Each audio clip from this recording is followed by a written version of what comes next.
الحمد لله الذي لم يزل عالما قديرا سميعا بصيرا، والصلاة والسلام على أفضل الخلق وأعلى الخلق سيد العرب والعجم سيد العالمين كثيرا كثيرا. أما بعد فأعوذ بالله السميع العليم من الشيطان اللعين الرجيم. بسم الله الرحمن الرحيم. ولله على الناس حج البيت من استطاع إليه سبيلا، ومن كفر فإن الله غني عن العالمين. آمنت بالله صدق الله مولانا العظيم، وبلغنا رسوله النبينا الكريم الأمين. إن الله وملائكته يصلون على النبي يا أيها الذين آمنوا صلوا عليه وسلموا تسليما. الصلاة والسلام عليك يا سيدي يا رسول الله، وعلى آلك وأصحابك يا سيدي يا حبيب الله. الصلاة والسلام عليك يا جد الحسن والحسين، وعلى آلك وأصحابك يا مولانا ومولى الثقلين. حمد و ثنا کے بعد میرے نبی مکرم شفیع معظم روح کائنات جان کائنات احمد مجتبیٰ حضرت محمد مصطفیٰ صلی اللہ تعالیٰ علیہ وآلہ وبارک وسلم کے پیارے امتیوں، جملہ سامعین و حاضرین، السلام علیکم ورحمۃ اللہ وبرکاتہ۔ وقت بہت قلیل ہے، انشاءاللہ عز و جل میں بلا تمہید کچھ چیزیں آپ کے سامنے عرض کرنے کی کوشش کروں گا۔ اللہ پاک کی بارگاہ میں دعا ہے رب کائنات مجھے حق اور سچ بیان کرنے کی توفیق نصیب فرمائے۔ میں نے جو آیت مبارکہ پڑھی ہے، اللہ تبارک و تعالیٰ نے اس کے اندر صاحب استطاعت بندے کے لیے یہ حکم فرمایا ہے کہ جو صاحب استطاعت ہو اس بندے پہ حج فرض ہو جاتا ہے، اور اگر کوئی بندہ حج کا انکار کرتا ہے تو اللہ تبارک و تعالیٰ نے ارشاد فرمایا ومن کفر فإن اللہ غنی عن العالمین، بے شک اللہ تبارک و تعالیٰ عالمین سے غنی ہے، یعنی جو حج کا منکر ہے اللہ تبارک و تعالیٰ ایسے بندے سے بے پرواہ ہے۔ اس کا ایک تو مطلب یہ بنتا ہے کہ صاحب استطاعت ہونے کے باوجود جو شخص حج نہیں کرتا ہے تو ایسا شخص گناہگار کہلائے گا۔ لیکن اگر کوئی بندہ سرے سے حج کی فرضیت کا انکار کرتا ہے کہ میں حج کو فرض مانتا ہی نہیں ہوں، تو پھر اس صورت میں وہ بندہ صرف گناہگار نہیں ہوگا بلکہ وہ دائرہ اسلام سے خارج بھی ہو جائے گا۔ سامعین محترم، انسان کے دل کے اندر دو طرح کی آرزوئیں، دو طرح کی خواہشات ذہن کے اندر، دل کے اندر آتی رہتی ہیں۔ ایک کیٹیگری کی جو خواہشات ہیں ان کو کہا جاتا ہے دنیاوی خواہشات، دنیاوی آرزوئیں، اور دوسری جو ہے وہ ہوتی ہیں دینی آرزوئیں، دینی حوالے سے کسی سوچ کا دل و دماغ میں آنا اور اس پہ عمل پیرا ہونا۔ آج اگر دیکھا جائے دنیاوی لحاظ سے ہم 100% کوشش کر رہے ہوتے ہیں کہ ہمارا گھر اچھا ہو، ہماری گاڑی اچھی ہو، ہماری جائیداد اچھی جگہ میں ہمیں مل جائے، ہمارا بینک بیلنس ہمارے پاس اچھا ہونا چاہیے۔ الغرض دنیاوی لحاظ سے ان ساری چیزوں کی جو تڑپ ہوتی ہے، جو لگن ہوتی ہے، جو آرزو ہوتی ہے، اس سب کسی کو دنیاوی آرزو کہا جاتا ہے۔ کوئی وہ بندے ہیں کہ جو ابھی گھر کے محتاج ہیں، ان کے پاس گھر نہیں ہے، وہ کہتے ہیں ہمیں گھر مل جائے، اور جن کے پاس گھر ہے، اسٹرکچر بنا ہوا ہے، گھر بنا ہوا ہے، ڈھانچہ بنا، وہ کہتے ہیں جناب آگے پلستر ہو جائے، اور جن کا وہ کام بھی ہو چکا ہے وہ کہتے ہیں آگے ٹائلیں شائلیں لگ جائیں، وہ بھی ہو چکا ہے تو پھر اس کے بعد آگے سوچتے ہیں، کہتے ہیں جناب کہ اس کے اندر کچھ اچھے پنکھے بھی ہو جائیں ذرا اعلیٰ کوالٹی کے، پھر اگر وہ بھی ہو گیا تو پھر اس سے اگلی سوچ کرتے ہیں جناب کوئی اے سی وغیرہ بھی لگنا چاہیے کیونکہ گرمی ہو گئی ہے۔ گھر کے حوالے سے یہ جتنی بھی سوچیں ہوتی ہیں، یہ میں نے ایک مثال دی ہے سمجھنے کے لیے، یہ ساری کی ساری سوچیں دنیاوی سوچیں ہیں۔ انسان سوچتا ہے میں اپنے گھر کو اچھا بناؤں، اپنے گرد و نواح کو اچھا بناؤں، میں اپنی لاری کو اچھا بناؤں، اپنی گاڑی کو اچھا بناؤں۔ الغرض اس طرح یہ جتنی بھی سوچیں ہوتی ہیں، ان ساری سوچوں کو دنیاوی سوچ کہا جاتا ہے، اور یہ دنیا کی آرزویں ہوتی ہیں۔ دنیا کے حوالے سے دنیا کی تڑپ میں یہ آرزو بندوں کے دل و دماغ کے اندر ہوتی ہے، لیکن ایک وہ آرزو ہے جس کو دینی آرزو کہا جاتا ہے۔ دینی آرزو کیا ہے؟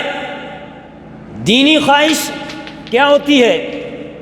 دینی خواہش یہ ہوتی ہے کہ سب سے پہلے اللہ تبارک و تعالی ہم سے راضی ہو جائے، یہ دینی خواہش ہے۔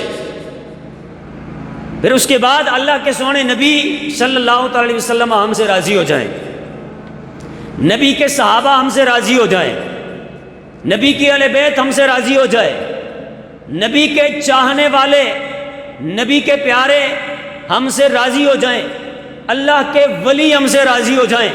پھر کرتے کرتے اپنے گھروں تک آ جائیے، اگر دینی سوچ ہوگی تو پھر یہ بھی کہا جائے گا کہ جناب ہمارے بزرگ جو ہیں وہ ہم سے راضی ہو جائیں۔ یہ سوچ دینی سوچ ہے، یہ اسلامی سوچ ہے، اور یہ بھی آرزو ہوتی ہے۔ تو دونوں طرح کی آرزویں جو ہیں انسان کے دل و دماغ میں ہوتی ہیں، یا تو دنیا کی آرزو ہوتی ہے یا دین کی آرزو ہوتی ہے۔ تو اب کامیاب کون سا بندہ ہوتا ہے؟ دنیا کی آرزو چاہے کسی بھی حوالے سے ہو، کسی بھی نقطۂ نظر سے ہو، دنیا کی آرزو کتنے لوگوں نے کی اور جناب بالآخر دنیا سے چلے گئے، دنیا پیچھے رہ گئی، دنیا چھوڑ دی، گھر مکان گاڑی سب کچھ چھوڑ دیا، ساری کی ساری دنیا رہ گئی، سب کچھ پیچھے چھوڑ دیا۔ اب جب آگے بندہ گیا قبر میں تو قبر میں دنیا کام نہیں آئے گی، قبر میں دین کام آئے گا۔ قبر میں دنیا کام نہیں آتی ہے، دین کام آتا ہے۔ پھر جب محشر کے میدان میں جب بندہ چلا جاتا ہے تو دنیا پھر بھی کام نہیں آتی ہے، پھر بھی دین ہی کام آتا ہے۔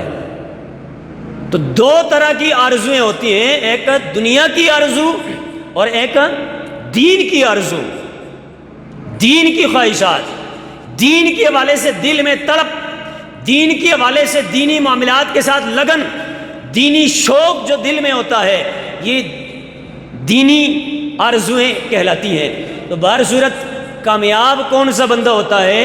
جو دینی آرزوؤں کو، حاجات کو دل میں رکھتا ہے، بے شک میں یہ جو بات کرنے جا رہا ہوں نا، یہ بہت بڑی بات ہے، بے شک بندہ دینی کسی آرزو کو پورا نہ بھی کرے، اس کو مکمل نہ بھی کرے، اس پہ عمل ہو نہ پائے، لیکن پھر بھی وہ پورے کا پورا اجر اللہ کی بارگاہ سے پا لیتا ہے۔ میں نے بات کی ہے، شاید ذہن کے اندر آ جائے، شاید اس بات کو سمجھ آئے۔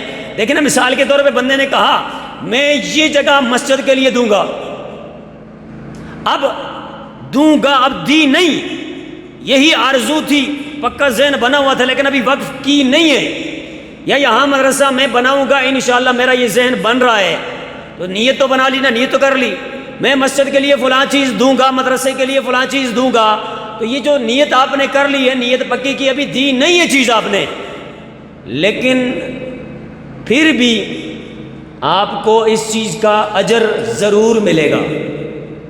ابھی آپ نے کام کیا نہیں ہے لیکن اجر پھر بھی ملے گا، ثواب پھر بھی ملے گا، انعام پھر بھی آپ کو مل جائے گا۔ اگر کسی بندے نے اس طرح کی سوچ رکھی ہے اور نیکی والی سوچ رکھنے کے بعد پھر دنیا سے چلا گیا ہے، تو اللہ تبارک و تعالیٰ کل قبر میں بھی اسے سرخرو فرمائے گا، محشر کے میدان میں بھی سرخرو فرمائے گا، یعنی اسے اس نیک نیتی کا ثواب ضرور مل کے رہے گا جو اس نے کی تھی۔ اسی طرح کئی بندے جناب گناہوں کے حوالے سے سوچتے رہتے ہیں، کوئی غلط معاملات کے حوالے سے سوچتے رہتے ہیں، میں نے یہ فلاں کام کرنا ہے، فلاں غلط قدم اٹھانا ہے، ابھی اس بندے نے قدم اٹھایا نہیں، لیکن پرعزم ہے، پکا اس نے ذہن بنایا ہوا ہے، تو پھر اس صورت میں اس چیز کا وبال بھی اس بندے پہ ہوگا۔ سمجھ آ رہی ہے جی؟ اس چیز کا وبال بھی اس بندے پہ ہوگا۔ بندہ یہ نہ کہ میں نے یہ کام کیا نہیں ہے، لیکن پھر بھی وبال بھی ہوگا، اور اگر نیکیوں کا سوچا ہے، نیکی کی نہیں ہے، پھر بھی اللہ تبارک و تعالیٰ کی بارگاہ سے بندہ محروم نہیں ہوتا ہے، اللہ پاک اس بندے کو ضرور اجر عطا فرماتا ہے۔ جامع ترمذی کے اندر 2325 نمبر روایت ہے، اور یہ جو روایت ہے حضرت سیدنا ابو کبشہ انماری رضی اللہ تعالیٰ عنہ سے مروی ہے۔ آپ فرماتے ہیں کہ سرکار مدینہ صلی اللہ تعالیٰ علیہ وسلم نے ارشاد فرمایا، انما الدنیا لاربعۃ نفر، دنیا 4 طرح کی ہے، یعنی 4 طرح کے لوگ دنیا کے اندر ہوتے ہیں۔ کتنی طرح کے جی؟ 4 طرح کے۔ بڑی سمجھنے والی باتیں ہیں اور قابل عمل باتیں ہیں۔ 4 طرح کے لوگ دنیا کے اندر موجود ہوتے ہیں۔ پہلا کون سا ہے؟ فرمایا عبد رزقہ اللہ مالا وعلما، پہلا وہ بندہ جس کو اللہ تبارک و تعالیٰ نے مال بھی دیا ہوتا ہے اور علم بھی دیا ہوتا ہے، مال بھی دیا ہوتا ہے اور علم بھی عطا فرمایا ہوتا ہے۔ فَهُوَ يَتَّقِي فِيهِ رَبَّهُ، مال بھی ہے ساتھ علم بھی ہے، تو علم کی وجہ سے پھر وہ تقوی اختیار کرتا ہے، بچتا ہے، اللہ سے خوف رکھے ہوئے ہوتا ہے کہ یہ جو مال ہے، اب چونکہ علم ہے نا بندے کے پاس، وہ کہتا ہے کہ اس مال کو میں نے ناجائز معاملات میں نہیں لگانا، اس مال کو میں نے اللہ کے راستے میں خرچ کرنا ہے۔ مال بھی ہے ساتھ علم بھی ہے، اور پھر اس کے بعد وَيَصِلَ فِيهِ رَحِمَهُ، مال ہے ساتھ علم بھی ہے، تو پھر اس علم کی وجہ سے دوسرا عمل وہ بندہ کیا کر رہا ہوتا ہے؟ وہ صلہ رحمی کر رہا ہوتا ہے۔ پہلی بات یہ مال ہے، علم ہے، دونوں چیزیں ہیں، تو پھر اس صورت میں وہ اللہ سے ڈر رہا ہوتا ہے، پہلی چیز تقوی اختیار کیے ہوئے ہوتا ہے، اللہ کی خشیت اس کے دل میں، اللہ کا ڈر اس کے دل میں موجود ہوتا ہے، پہلی چیز۔ دوسری چیز یہ کہ مال ہے اور ساتھ علم بھی ہے، تو پھر وہ بندہ صلہ رحمی کرتا ہوا نظر آتا ہے، صلہ رحمی کرتا ہے۔ وَيَعْلَمُ لِلَّهِ فِيهِ حَقًّا، مال ہے بندے کے پاس ساتھ علم بھی ہے، تو علم کی وجہ سے بندہ پھر یہ سمجھ رہا ہوتا ہے کہ یہ جو مال رب نے مجھے دیا ہے اس میں اللہ کا بھی حق ہے۔ دیکھیں نا، ایک بندہ وہ کہ جس کے پاس مال ہو علم نہ ہو، تو پھر تو وہ جناب جہاں مرضی خرچ کرتا رہے، اسے تو کوئی پتہ نہیں نا پھر کہاں خرچ کرنا جائز ہے تو کہاں خرچ کرنا جائز نہیں ہے۔ وہ الگ بات ہے کہ علماء کرام نے بہت ساری چیزوں کو واضح کیا ہوا ہے، تو پھر اسی لیے کئی لوگ پھر جناب نیکیوں کو اور برائیوں کو موٹی موٹی جو ہے ان کو سمجھ جاتے ہیں۔ تو فرمایا کہ وہ بندہ جسے مال بھی دیا گیا ہو اور علم بھی دیا گیا ہو، وہ بندہ اللہ کا جو حق ہوتا ہے مال میں سے وہ اسے نکالتا رہتا ہے، وہ اللہ کا حق دیتا رہتا ہے۔ تو جو بندہ ان دو چیزوں کا حامل ہوتا ہے، اللہ کے سونے نبی نے فرمایا وہ تقوی بھی پا لیتا ہے، وہ صلہ رحمی بھی کرتا ہے، اور وہ پھر اللہ کے حق کو جانتا بھی ہے۔ تو ظاہر سی بات ہے جب جانتا ہے تو اللہ کا حق دیتا بھی ہے۔ تو یہ جو درجہ ہے نا چاروں میں سے پہلا درجہ، میرے آقا کریم علیہ الصلوۃ والسلام نے فرمایا فَهَذَا بِأَفْضَلِ الْمَنَازِلِ، فرمایا ساری منزلوں میں سے سب سے زیادہ بڑی منزل یہ والی ہے، سب سے زیادہ مرتبے اور مقام والا یہ بندہ ہے۔ کون سا؟ فرمایا جس کے پاس مال بھی ہے اور اس کے ساتھ علم بھی ہے، تو وہ علم کی وجہ سے اپنے مال کو اللہ کی راہ میں خرچ کر کے متقی بن جاتا ہے، اللہ کی راہ میں صلہ رحمی کرتا ہے، اللہ کی ذات کے حوالے سے وہ لوگوں پہ صلہ رحمی کرتا ہے، پھر اس کے علاوہ وہ جو مال ہے اس میں سے اللہ کا حق ادا کرتا ہے۔ تو فرمایا کہ یہ سب سے افضل بندے کی شان ہے۔ کس کی شان ہے جی؟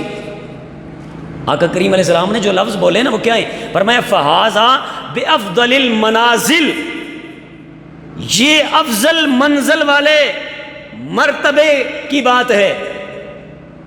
ہر ایرے غیرے کو یہ نصیب نہیں ہوتا ہے۔ تو یہ پہلا بندہ تھا جس کا میں نے ذکر کر دیا۔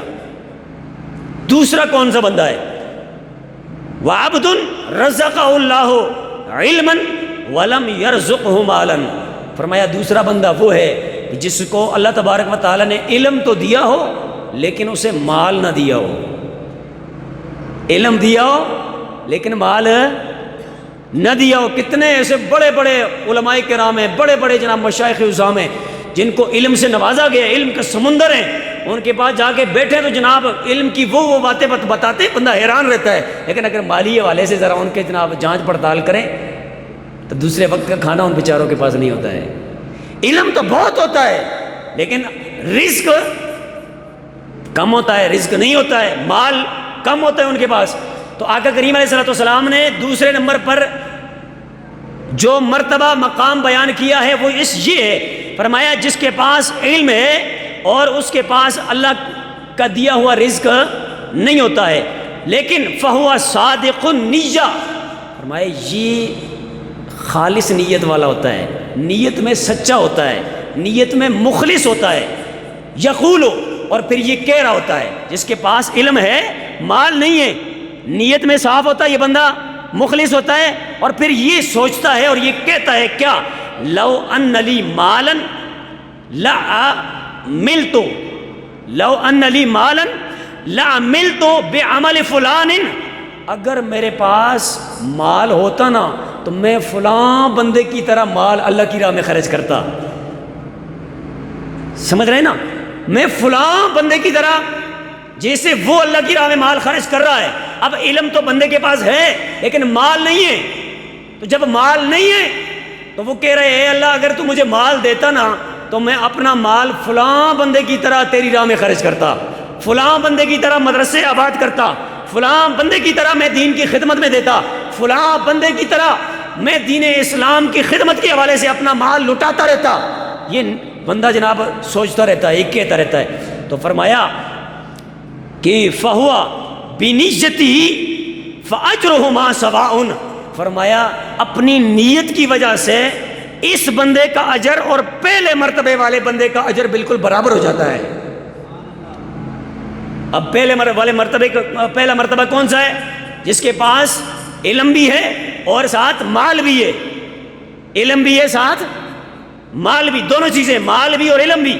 دوسرے نمبر پر وہ بندہ کہ جس کے پاس علم ہے لیکن مال نہیں ہے، مال نہیں ہے، تو پھر اگر اس کی نیت یہ ہے کہ میرے پاس مال ہوتا تو جیسے وہ فلاں بندہ جو ہے وہ خرچ کرتا ہے دین کے لیے، اسلام کے لیے، اللہ کی راہ میں اپنا مال دیتا رہتا ہے، تو میرے پاس بھی اگر اتنا مال ہوتا تو میں بھی اللہ کی راہ میں خرچ کرتا، یہ خلوص نیت کے ساتھ یہ ارادہ رکھے ہوئے بندہ، تو علم ہے مال نہیں ہے، لیکن پھر بھی اس نیت کی وجہ سے مال والے کے برابر ہی بندہ ہو جاتا ہے، اس نیت کی وجہ سے۔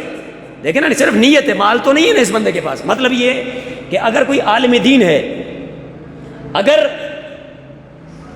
دین اسلام پڑھنے پڑھانے والا ہے اور اس کے پاس مال نہیں ہے، اور وہ یہ سوچ رہا ہے کاش کہ میرے پاس مال ہوتا تو میں دین اسلام کے لیے قربان کرتا اپنے مال کو، تو اب عالم دین اپنے علم کی وجہ سے یہ سوچ رکھے ہوئے ہیں، اللہ پاک اس کو اس سوچ کی وجہ سے، اس خلوص نیت کی وجہ سے عالم کو محروم نہیں رکھے گا، بلکہ اللہ پاک مال والے کی طرح اس کو بھی پورے کا پورا اجر عطا فرمائے گا۔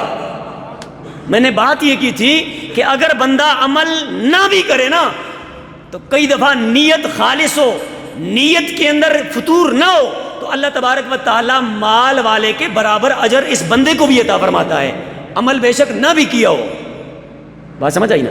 تو اب یہ دوسرا مرتبہ آقا کریم علیہ السلام نے دنیا کے لحاظ سے دنیا کے اندر جو 4 قسم کے لوگ ہیں ان میں سے بیان فرمایا۔ پہلا وہ کہ جس کے پاس مال بھی ہے ساتھ علم بھی ہے، دوسرا وہ کہ جس کے پاس علم ہے لیکن مال نہیں ہے، تو پھر بھی اگر اس کی نیت خالص ہے، یہ نیت میں مخلص ہے، اور یہ کہتا ہے کہ جناب میرے پاس ہوتا تو میں اللہ کی راہ میں دیتا، میرے پاس ہوتا تو میں دین پہ خرچ کرتا، میرے پاس ہوتا تو میں دین کے حوالے سے اپنا مال قربان کرتا، تو پھر جب یہ نیت ہوگی تو پھر ان پہلے 2 کا مقام بالکل برابر ہو جاتا ہے، ثواب کے اعتبار سے دونوں کا مقام بالکل برابر ہو جاتا ہے۔ اب تیسرا بندہ کون سا ہے؟ میرے آقا کریم علیہ السلام نے ارشاد فرمایا وَعَبْدٌ رَزَقَهُ اللَّهُ مَالًا وَلَمْ يَرْزُقْهُ عِلْمًا، فرمایا تیسرا بندہ وہ ہے کہ جس کو اللہ تبارک و تعالیٰ نے مال تو دیا ہوتا ہے لیکن علم نہیں دیا ہوتا ہے، مال تو عطا کیا رب نے لیکن علم نہیں دیا۔ پھر اس کی کیا اولت ہوتی ہے جس کے پاس مال ہو اور مال خرچ کرنے کا علم ہی نہ ہو کہ کہاں خرچ کرنا ہے، کس جگہ پہ خرچ کرنا ہے، کون سے موقع پہ خرچ کرنا ہے، مال تو ہے لیکن علم ہی پاس نہیں ہے، تو جب علم نہیں ہوگا پھر کیا ہوگا؟ آقا کریم علیہ السلام فرماتے ہیں فَهُوَ يَخْبَطُ فِي مَالِهِ بِغَيْرِ عِلْمٍ، فرمایا یہ علم کے بغیر اپنے مال کو پھر خلط ملط کرنے لگ جاتا ہے، مال ہے لیکن علم نہیں ہے، تو جب علم نہیں ہے تو علم نہ ہونے کی وجہ سے اپنے مال کو خلط ملط کرتا ہے، گٹ مٹ کرتا ہے۔ کیا مطلب؟ یعنی کماتا ہے تو کمانے میں پھر یہ نہیں دیکھتا ہے کہ یہ حلال کا ہے یا حرام کا ہے، کمانے میں یہ نہیں دیکھتا ہے کہ حلال کا ہے یا حرام کا ہے، کمانے میں یہ نہیں سوچتا ہے، اور اسی طرح جب خرچ کر رہا ہوتا ہے نا تو خرچ کرنے میں یہ نہیں دیکھتا ہے کہ حق کس کا ہے، کس کو دینا ہے، کس کو نہیں دینا ہے۔ وہ گل سمجھ آ رہی ہے کہ نہیں آ رہی جی؟ یہ تیسرا مرتبہ ہے جو آقا کریم علیہ السلام نے اپنی پیاری زبان موجز بیان سے بیان فرمایا ہے، فرمایا تیسرا بندہ وہ ہے جس کے پاس مال تو ہوتا ہے لیکن علم نہیں ہوتا، تو لا علمی کی وجہ سے پھر جب وہ کما رہا ہوتا ہے تو پھر حلال بھی نہیں دیکھتا ہے، حرام بھی نہیں دیکھتا ہے، بس وہ جناب کسی طریقے سے کہتا ہے بینک بیلنس بڑھ جائے، وہ کہتا ہے بس جمع ہوتا رہے، اور پھر اسی طرح جب خرچ کرنے کی بات ہوتی ہے اسی مال کو، پھر بھی چونکہ علم نہیں ہوتا ہے تو علم نہ ہونے کی وجہ سے پھر وہ کیا کرتے ہیں جناب، جہاں جس کا حق بن رہا ہوتا ہے، توجہ میری طرف ہوگی تو بات آپ کو سمجھ آئے گی، جس کا جو حق بن رہا ہوتا ہے اس کو وہ حق نہیں دے رہا ہوتا ہے، اس کو وہ حق نہیں پہنچا رہا ہوتا ہے، تو جب مستحق بندے کو اس کا حق نہیں پہنچتا ہے تو پھر اس صورت میں بھی جناب یہ اچھی بات تو نہیں ہے نا، علم نہ ہونے کی وجہ سے یہ والا معاملہ بندہ کر رہا ہے، مال تو ہے لیکن علم نہ ہونے کی وجہ سے بندہ ہے۔ یا تیسرے قسم کے لوگ ہیں جن کے بارے میں آقا کریم علیہ السلام نے ارشاد فرمایا کہ بس یہ خلط ملط کرنے والے لوگ ہیں، گڈ مڈ کرنے والے، مکس کرنے والے، حلال حرام اکٹھا کرنے والے، اور پھر خرچ کرنے کی بات ہو تو پھر دیکھتے نہیں ہے کہاں خرچ کرنا ہے کہاں نہیں خرچ کرنا، دنیا کے حوالے سے اگر خرچ کرنا ہو پھر لاکھوں کے حساب سے دے دیتے ہیں، لیکن جب دین کی بات ہو نا تو پھر کہتے ہیں نا جی یہ 50 دے ہو تو یہ 100 دے ہو، ہیں جی یہی بات ہے کہ نہیں؟ بالکل کلیئر بات ہے، یہی بات ہے۔ اور آقا کریم علیہ السلام نے اسی بندے کے لیے ارشاد فرمایا جس کے پاس مال ہے اور علم نہیں ہے، فرمایا لا یتقی فیہ ربہ، فرمایا یہ بندہ پھر اپنے رب سے ڈرتا نہیں ہے، یہ رب سے ڈرنے والا نہیں ہوتا ہے، اور پھر یہ بھی ساتھ فرمایا ولا یصل فیہ الرحمہ، فرمائی یہ پھر صلہ رحمی بھی نہیں کرتا. کیوں؟ کہ مال تو ہے لیکن علم نہیں ہے. تو جب علم نہیں ہے تو پھر جناب کہاں غریبوں کا خیال، کہاں بیواؤں کا خیال، کہاں فقیروں کا خیال، کہاں مسکینوں کا خیال، کہاں مستحقین کا خیال. مال تو ہے لیکن علم نہیں ہے. آقا کریم علیہ السلام نے بات ہی ختم کر دی. فرمایا مال ہو علم نہ ہو تو یہ وہ بندہ ہے کہ جو صلہ رحمی بھی کرنے والا نہیں ہے اور اس کے ساتھ ساتھ جناب تقوی اختیار کرنے والا بھی نہیں ہے. آگے فرمایا وَلَا يَعْلَمُ لِلَّهِ فِيهِ حَقًّا. مال ہے علم نہیں ہے تو پھر علم نہ ہونے کی وجہ سے پھر یہ بندہ اللہ کا جو حق ہے اس کو بھی پہچان نہیں سکتا ہے. تو جب پہچان نہیں سکتا ہے اللہ کے حق کو یہ مال والا بندہ تو پھر ادا کب کرے گا؟ وہ تو نہیں کرتا ہے نا پھر. تو اس واسطے مال جتنا ہو اتنا علم سیکھنا ضروری ہے. جس پہ زکوٰۃ فرض ہو، فرض زکوٰۃ کے حوالے سے اتنا علم سیکھنا فرض ہو جاتا ہے. نماز فرض ہو، نماز کے معاملات، نماز کے مسائل سیکھنا فرض ہو جاتے ہیں. بات ذہن میں آ گئی جی؟ یعنی جس طرح بندہ بڑا ہوتا جاتا ہے، مثال کے طور پہ حج کا مہینہ ہے، حج ایک بندے پہ فرض ہو چکا ہے تو حج کے سارے مسائل سیکھنے اس بندے پہ فرض ہو جاتے ہیں. تو جس کے پاس مال ہو اور وہ مال پھر جناب حق رستے پہ خرچ نہ کرے تو یہ تو بات نہ بنی نا. تو آقا کریم علیہ السلام نے اسی لیے متنبی کیا، او مال والو، مال خرچ کرنے کے حوالے سے علم بھی سیکھو. مال کمانے کے حوالے سے علم بھی تمہارے پاس ہونا چاہیے. یہ جو کما رہے ہو یہ حلال کا ہے یا حرام کا ہے. پھر جب کما لیا، کما لینے کے بعد پھر جب کہیں خرچ کر رہے ہو تو کہیں دنیا داری میں یہ جناب وہ بہت ساری فحاشی اور عریانی میں تو خرچ نہیں کر رہے ہو. کہیں لوگ ہوتے ہیں نا، دیکھیں نا، کئی ایسے لوگ ہوتے ہیں جن کو کہا بھی نہیں جاتا ہے نا، لیکن کہیں وہ ڈول ڈبکے والے آ جائیں تو کتنے لٹا دیتے ہیں جی؟ ہزاروں کے حساب سے. کوئی کہتا بھی نہیں ہے، کوئی کہتا بھی نہیں ہے کہ جناب ہاں ذرا بیل سٹو نا، کہتا بھی کوئی نہیں ہے. پھر بھی آپ دیکھ رہے ہوں گے، دیکھا ہوگا آپ نے کہ جناب وہاں کہنے کے بغیر خود، اور وہ بھی پہلے سے اہتمام کیا ہوتا ہے، وہ فلانی جگہ فلانا کام ہو رہے ہیں نا، ہوں جاؤں جناب نمے نوٹ کہن گیا وہاں، کیونکہ کم جو شیطان حال ہے، شیطان پہلے تو پوری تیاری کرا لے. پھر آتے جا پہلے نمے نوٹ کہن کے آ، نمے نوٹ آن تو پھر جناب جس وقت ہو سی نا معاملہ تو پھر جناب یہ پھر سٹی نچاور کر دیں. حالانکہ اس بندے کسی دسیا نہیں، تریے محلے کا بندہ کہتا بھی نہیں ہے، بتاتا بھی نہیں ہے، پھر بھی وہ اپنا مال جو ہے وہ بغیر کہنے کے ناجائز معاملات پہ وہ خرچ کر دیتا ہے. لیکن اگر نیکی کے حوالے سے کہا بھی جائے تو پھر بھی کیا ہوتا ہے، آج نہیں تو کل، کل نہیں تو پرسوں، پرسوں نہیں تو اگلے دن، اتنے نہیں تو اتنے، اگر زیادہ تو اتنا تو نہیں ہے کہ بندہ نا. یہ بات ہے، یہ شیطانی سوچ ہے. یہ کون سی سوچ ہے؟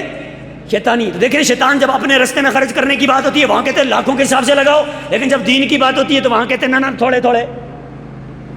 تو یہ میں آپ کو اس لیے بتا رہا ہوں تاکہ ہمیں سمجھ آئے ہماری سوچیں کیسی بنی ہوئی ہے، ہماری فکریں کیسی بنی ہوئی ہے. آقا کریم علیہ السلام نے فرمایا جس کے پاس مال ہو اور علم نہ ہو یہی وہ بندہ ہے کہ جو متقی حقیقی معنی میں نہیں ہو سکتا ہے، یا اپنے رشتہ داروں پہ صلہ رحمی کرنے والا نہیں ہو سکتا ہے، پھر اس کے علاوہ یہ اللہ کا حق صحیح طریقے سے ادا کرنے والا نہیں ہو سکتا ہے. یہ تیسرے نمبر کا بندہ ہے. چوتھا بندہ میں آپ کے سامنے عرض کر کے پھر بات ختم کروں گا، ٹائم بالکل نزدیک لگ چکا ہے. میرے آقا کریم علیہ السلام نے ارشاد فرمایا وَعَبْدٌ لَمْ يَرْزُقْهُ اللَّهُ مَالًا وَلَا عِلْمًا. چوتھا بندہ وہ ہوتا ہے کہ جس کو اللہ پاک نے مال بھی نہیں دیا ہوتا اور علم بھی نہیں دیا ہوتا، دونوں چیزیں نہیں ہوتی ہیں.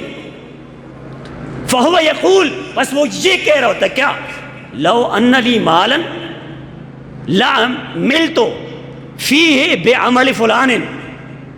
کاش میرے پاس مال ہوتا تو میں فلاں کی طرح اپنا مال خرچ کرتا، فلاں بندے کی طرح اپنا مال خرچ کرتا. نیکیوں والی بات پیچھے میں نے بتا دی آپ کو، پہلے دو جو ذکر کیے نا ان میں نیکیوں والی بات بتا دی کہ نیکیاں جو ہیں وہ دونوں صورتوں میں، پہلی دونوں صورتوں میں برابر ہو جاتی ہیں. لیکن یہ جو آخری دونوں صورتیں ہیں اس میں بندے کے پاس مال ہے، علم نہیں ہے. علم نہ ہونے کی وجہ سے وہ وبال میں جناب پڑ جاتا ہے، سمجھ آئی نا، وبال میں پھنس جاتا ہے، وہ عذاب کا مستحق ہو جاتا ہے. چوتھا بندہ وہ کہ جو جناب علم بھی نہیں رکھتا، مال بھی نہیں رکھتا، وہ یہ کہہ رہا ہوتا ہے کہ میرے کول مال ہوتا نا میں فلانے بندے دی طرح خرچ کرنا، فلانے نال وہ فلانا نہیں، وہ فلانا وہ نا وہ فلانا بندہ کہڑا جی وہ جڑا نا وہ فلانی شادی بھی جناب اتنے لکھاں نال پیسے سٹے نا، اتنے لکھاں نال پیسے جس نے سٹے نا اس نالوں یار میرے کو ہوندے نا تو میں بھی اس نالوں میں بھی سٹنا، ایک میں بھی خرچ کرنا. یہ آرزو رکھتا ہے صرف بندہ، یہ دل میں نیت بنائی ہوتی ہے، یہ صرف سوچ رہا ہوتا ہے بندہ اگر میرے پاس مال ہوتا. حالانکہ یہ وہ بندہ ہے کہ جس کے پاس مال بھی نہیں ہے اور علم بھی نہیں، دونوں چیزیں نہیں ہیں. تو یہ سوچتا ہے کہ اگر میرے پاس مال ہوتا تو میں فلاں بندے کی طرح جو ناجائز جگہوں میں وہ خرچ کر رہا ہے نا، فلاں بندے کی طرح میں بھی خرچ کرتا. تو اس کی حالت میرے آقا کریم علیہ السلام نے کیسی بیان فرمائی؟ فرمایا فَوِزْرُهُمَا سَوَاءٌ، ان دونوں کا وبال ایک جیسا ہوگا. آخری دو جو ہے نا، آخری کون سا ہے؟ تیسرے نمبر والا، وہ والا بندہ جس کے پاس مال ہے لیکن علم نہیں ہے. علم نہ ہونے کی وجہ سے وہ کمانے کو بھی حلال حرام میں سب کچھ اکٹھا کرتا ہے، کمانے میں خرچ کرنے میں بھی سب کچھ اکٹھا کرتا ہے. پھر ظاہری سی بات ہے قبر تنگ ہونی ہے نا، ظاہری سی بات ہے قبر میں عذاب ہونا ہے نا. جس کے پاس مال ہے علم نہیں ہے، پھر ظاہری سی بات ہے محشر کے میدان میں جناب حالت سخت ہونی ہے نا. پھر یہ جو بندہ ہے اسی کو ذہن کے اندر رکھتے ہوئے چوتھے بندے کو سمجھنا ہے. چوتھا بندہ جس کے پاس علم بھی نہیں مال بھی نہیں لیکن اس کی آرزو اسی تیسرے بندے جیسی ہے، تیسرے بندے جیسی ہے کہ میرے کول پیسے ہوندے جناب تے میں فلانی جناب وہ فلانی جگہ خرچ کرنا، گندی جگہ تھا میں خرچ کرنا. حالانکہ نہ علم ہے بیچارے کول تے نہ پیسے نہ مال ہے، لیکن اس کی یہ طلب ہے کہ جیسے فلاں بندے نے فلاں شادی پہ فلاں فضول جگہ پہ خرچ کیے میں بھی ایسے خرچ کرتا. تو آقا کریم علیہ السلام نے فرمایا فَوِزْرُهُمَا سَوَاءٌ، فرمایا ان دونوں کا جو وبال ہے، ان دونوں کا جو گناہ ہے یہ بالکل برابر ہے. یعنی مال نہیں ہے، علم بھی نہیں ہے، لیکن یہ آرزو کرتا ہے فلاں کنجر خانے میں جا کے اس بندے نے اتنے خرچ کیے، کاش میرے کول بھی ہوندے، میں بھی جناب کنجریاں تو سٹنا، میں بھی جناب بدکاری بھی چلانا، میں بھی وہ برے کام بھی چلانا. اگر یہ سوچ ہے تو پھر اس صورت میں ایک وہ بندہ جس نے برائی میں خرچ کر دیے اور ایک یہ جس نے خرچ نہیں کیے، صرف سوچ رہا ہے اور کہہ رہا ہے میرے پاس ہوتے تو میں بھی اس گندے کام میں خرچ کرتا. تو اس کا جو گناہ ہے اور جس نے خرچ کیے اس کا گناہ ہے، دونوں کا وبال، دونوں کا عذاب، دونوں کا وبال، دونوں کی جناب سختی ایک جیسی ہوگی قبر میں بھی اور حشر میں بھی. اور گل سمجھ آئی تھی؟ تو پتہ چلا خلاصہ کیا ہے؟ خلاصہ یہی ہے وہ بندہ جس کے پاس مال ہو اور ساتھ علم بھی ہو، یہی اللہ سے ڈرنے والا ہوتا ہے، یہی صلہ رحمی کرنے والا ہوتا ہے، یہی وہ بندہ ہوتا ہے جو اللہ کے حقوق بھی اسی مال میں سے ادا کرتا ہے. لیکن اگر مال ہے علم نہیں ہے پھر اس صورت میں بندہ جناب غلطی کی طرف چلا جاتا ہے، پھر اپنے مال کو بچانے کی کوشش کرتا ہے، پھر جناب غلط جگہوں میں وہ مال خرچ کرتا ہے. کیوں کہ مال تو ہے لیکن بیچارے کے پاس علم نہیں ہے. تو یہ 4 مرتبے کس نے بیان کیے؟ دنیا داروں کے، دنیا کے اندر رہنے والے لوگوں کے، اللہ کے سونے نبی نے. 4 طرح کے لوگ ہیں. کون کون سے چیز ذرا دسو نا. جس کے پاس مال بھی ہے اور ساتھ علم بھی ہے، یہ سب سے بڑے مرتبے والا بندہ ہے کہ مال بھی ہے تو کول علم بھی ہے. جدوں مال بھی ہے تو علم بھی ہے تو علم دی وجہ تو اے مال جناب کماسی بھی حلال تو پھر جتھا لاسی تو صحیح جگہ تھا مستحق بندیاں تک مال پہنچاسی. آقا کریم علیہ السلام نے اسی لیے فرمایا یہ بندہ جس کے پاس مال ہے ساتھ علم بھی ہے یہ سب سے بڑے مرتبے والا ہے ساری دنیا کے لوگوں میں سے. سمجھ آئی؟ اور دوسرا کون سا بندہ ہے؟ جس کے پاس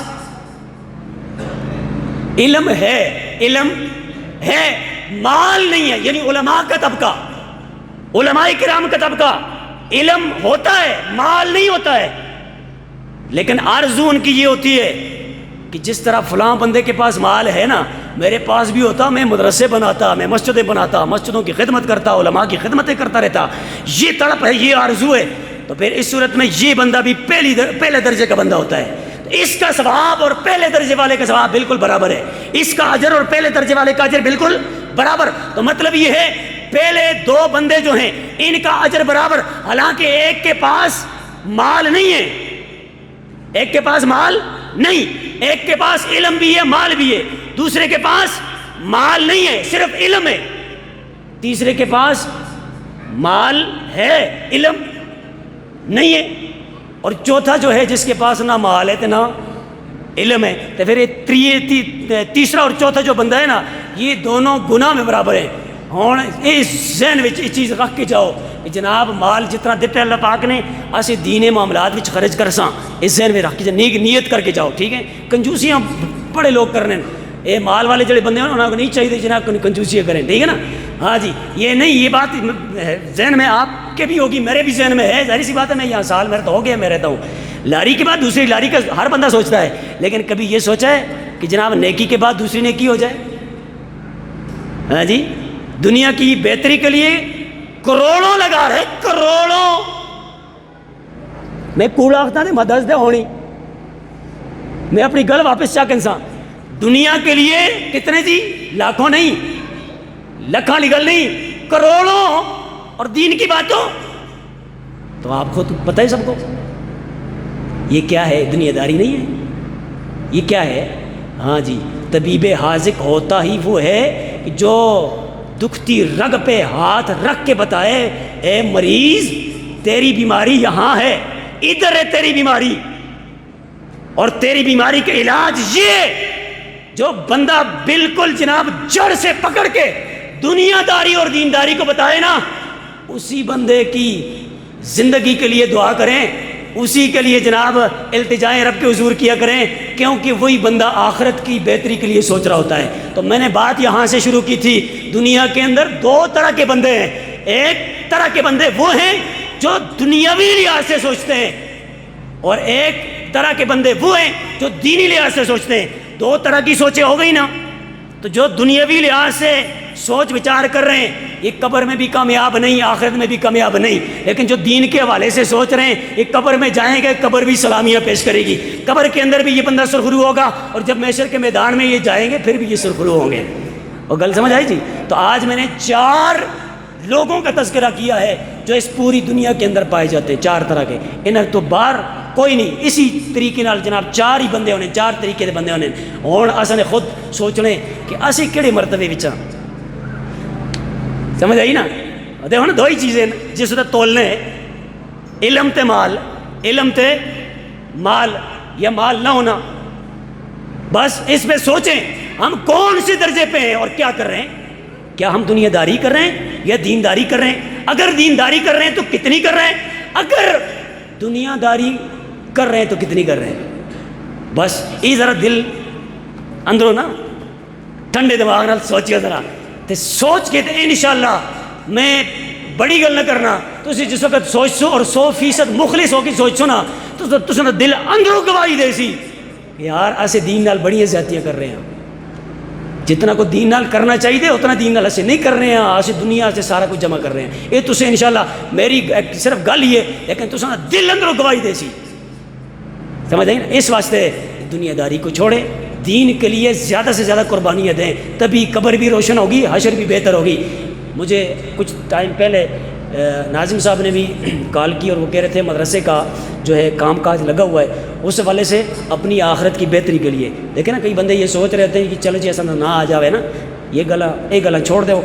بس خلوص نیت نال جساں دیو اللہ دی راہ وچ، خلوص نیت نال دیو. وہ اگلے بندے دی مرضی، اگلا بندہ نہ کہندے کہ نہیں کہندا، ٹھیک ہے نا. لیکن تسی جس وقت دیو یہ ضرور دل وچ رہیا کرو، دماغ وچ رہیا کرو کہ جی اگر دنیا دی گل ہوئے تو اسی کتنے دیواں، ہوں دین دی گل ہے تو کتنے دینے ہیں. ترازو تساں دے سامنے. ہوں مدرسے دا معاملہ بھی تساں دے سامنے ہے، جس طرح ناظم صاحب نے دسے کم شروع ہے. بس اپنی قبر و حشر بہتر کرنے واسطے جتنا زیادہ تو زیادہ ہوئے مدرسے واسطے تعاون کرو. باقی اس کے علاوہ اپنی مسجد ہے، اس مسجد واسطے بھی جناب کوشش کرے کرو، زیادہ تو زیادہ تعاون کرے کرو، ٹھیک ہے نا. دنیا واسطے کتنا کچھ کر دے ہو، وہ دے ہو نا، سوچو بھی ذرا دنیا واسطے کتنا کچھ کر دے ہو، اور پھر اس کے مقابلے میں دین واسطے کتنا کچھ کر دے ہو. میں تو سمجھتا میری ایک نیت، ایک سوچ ہے میری. اللہ پاک نے اگر مجھے یہ مرتبہ اور مقام دے دیا، واللہ العظیم میں آپ کے سامنے یہ حلفی طور پہ کہہ رہا ہوں، میں اس قابل اگر ہوا نا، میں نے یہ سوچ کے رکھا ہوا ہے میں کبھی بھی دینی حوالے سے جتنے بھی خدمت کروں گا میں 1 روپے بھی کسی سے نہیں لوں گا. یعنی مسجدوں کی ڈیوٹی ہوتی ہے نا، یہ امامت، خطابت، یہ وہ سب، میں للہیت کے لیے سب اللہ کے لیے کروں گا، لیکن یہ ہے کہ ظاہر سی بات ہے جب اس طرح کی جناب وہ باڈی بندے کی ہوتی ہے تو پھر یہ معاملہ ہوتا ہے نا، لیکن سوچا ہوا تو ہے نا، اللہ پاک ثواب تو مجھے دے گا نا، کیوں جی دے گا کہ نہیں دے گا؟ تو اس واسطے آپ لوگ بھی اپنی سوچوں کو تبدیل کریں، مسجد کی بات ہو پھر بھی 100% تعاون کیا کریں، مدرسے کی بات ہو پھر بھی تعاون کیا کریں، مسجد بھی ہماری ہے، مدرسہ بھی۔ اللہ پاک سب کو اجر جزیل، اجر وافر عطا فرمائے۔ وآخر دعوانا الحمدللہ۔